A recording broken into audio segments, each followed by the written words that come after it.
have been 300 estimated data theft of 100,000 or more records in the last decade. According to Forbes, the NBC stated that between 1976 and 2006, the largest theft occurred when Greg Chung of Boeing stole $2 billion worth of aerospace documents and handed them over to China. The act of taking data from an organization's gadgets and servers is known as data theft. This sort of corporate theft is a genuine danger to organizations, all things considered, and it can emerge out of both inside and outside the organization. The word data theft may imply that this type of breach is committed with malice. Although this is not necessarily the case, data theft can sometimes be an inadvertent act.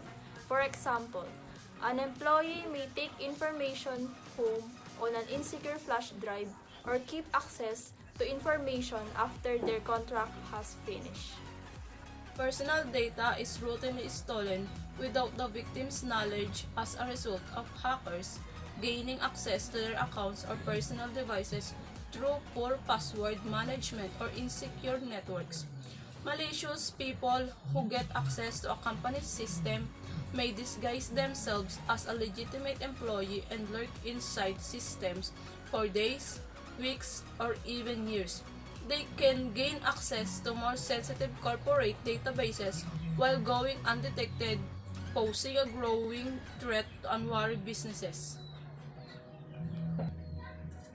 The predominant reason for industrial data theft is monetary benefit, which has been identified as a motive of at least 86% of breaches. Attackers can profit from exploiting a company's security flaws by stealing data and selling it to other negative actors. Data breaches can be extremely costly for firms, both financially and in terms of reputational damage. Smaller firms that lack the capacity to respond and recover from the effects of data theft are especially vulnerable. 60% of the small enterprises that experience an attack go out of existence within 6 months. The ramifications of data theft extend beyond the immediate financial impact on businesses. The following are some consequences of data theft on businesses.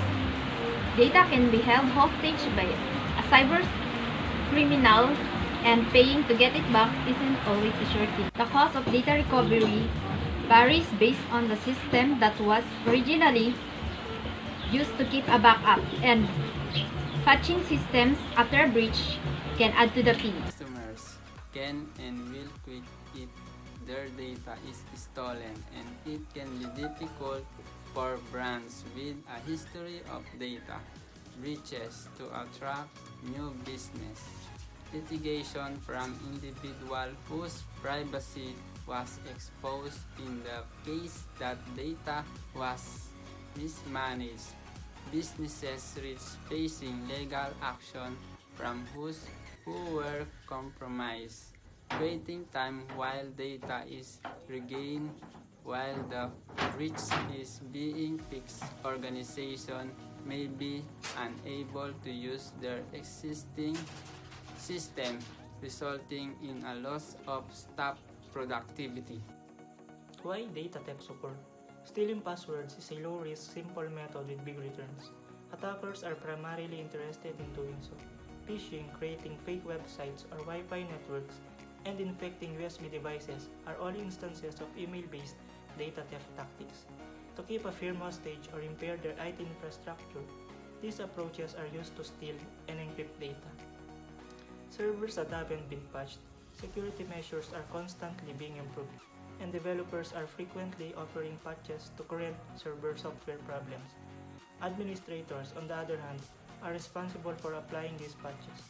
Firms who fail to check or implement server upgrades leave their systems open to attack.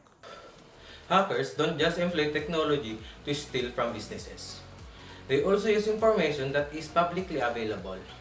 Cyber criminals are increasingly relying on social media and publicly available information to not only target individuals, but also to obtain the information they need to break into enterprise network and steal the employee data. Insider trends. When employees depart, organization risk losing data. 69% of enterprises lose data when people leave. Customers and prospect information as well as proprietary code is usually highly confidential. Employees who are unhappy in their jobs may be inclined to steal company information for personal or financial benefits. How to prevent data theft? Businesses must restrict access to their most sensitive data and resources, monitor every employee's data-related behavior, and implement cybersecurity policies with clear penalties for transgressions. In order to prevent data theft, businesses must create a balanced action plan that reduces the risk of corporate theft to truly secure data from theft. Protect network access. To protect your company's and customers' data, make sure that only the right people have access to the right resources at the right times. Robust authentication rules and context-aware multi-factor authentication, which analyzes every login request to validate your users' identities, can help you meet the cybersecurity mandate. Analyze, evaluate, and identify the risk. Knowing where the data is stored and who has access to it is a foundation of a solid cybersecurity strategy. However, before you can start securing your data, you must first figure out which of your assets is the most likely to be targeted. Conduct a comprehensive risk assessment and establish a list of critical systems for use in developing a data security governance policy. This list, as well as the rules that follow it, must be reviewed on a regular basis. Data loss prevention technologies and email gateways can help you retrieve data that has been stolen or corrupted. This is especially vital if an employee, whether on purpose or by accidents, deletes or tampers with critical company data. Meanwhile, email gateways safeguard your users against phishing attacks that try to trick them into divulging important informations. Monitoring employee activity. Having a single view of user access permissions and activity records would make it easier to figure out what happened in the aftermath of a cybersecurity incident.